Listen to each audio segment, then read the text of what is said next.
the guy.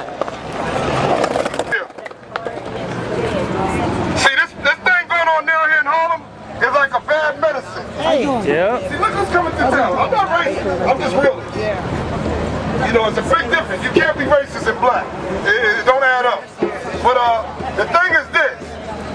We done messed around there and forgot what happened here in Harlem. And I'm going to tell you a little story. I ain't got a long wind. I'm not a preacher. All right. Now, we got to go back to the year of we're going to go to the 70s when the heroin was in Harlem. All right, now, the history of this thing is the heroin dealer kept Harlem lively. I'm only 45 years, but I can remember the clubs, the Baby Grand, and all the clubs that was open during that heroin era.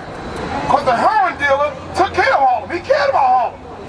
I mean, he was doing his poison, which I condemn, but on our set, he took care of Harlem. Now let's fast forward this tape a little bit. Now this might get a little people, there's a lot of times people don't like to talk about this, and they get mad when I bring it up. But it's the reality of Harlem.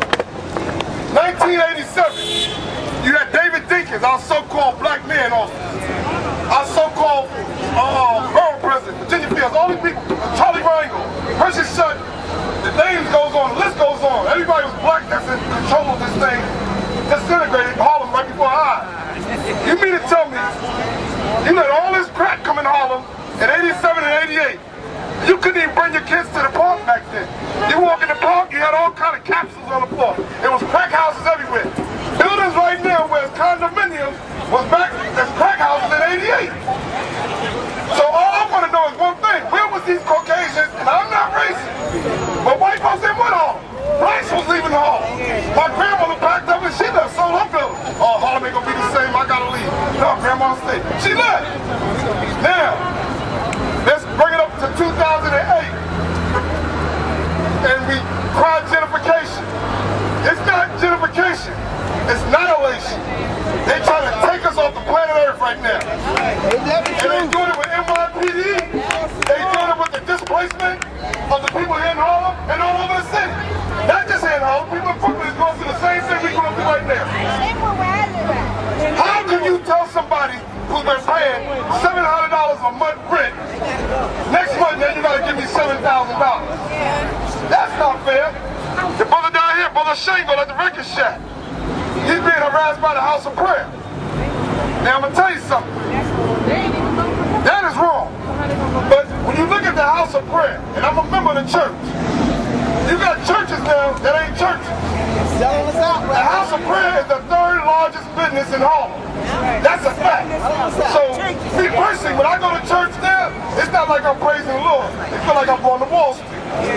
When I go there, I ain't concentrating on Jesus. I'm concentrating on business. And that's sad to say.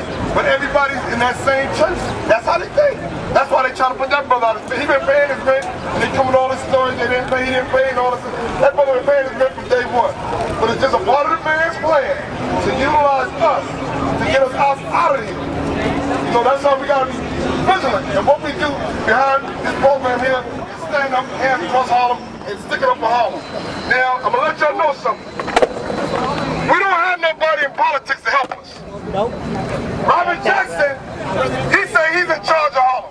Inez Dickens is in charge of Harlem. I'd be ashamed to say that. We wouldn't be in a situation right now if Robert Jackson and Inez Dickens was doing their job. So now all of a sudden now, it's crunch time. And we need help. And we're going to see if Robert Jackson, Inez Dickens will stand up to plate right now. The whole city council need to be accounted for this. Charles Byrne from Brooklyn is standing up for Harlem. And you know that's sad. Let's give Charles Byrne a round of applause, man. He's not here. Let's show him that we're behind him 100%. And hopefully he will be the next borough president of Brooklyn. Now, we got to realize something. In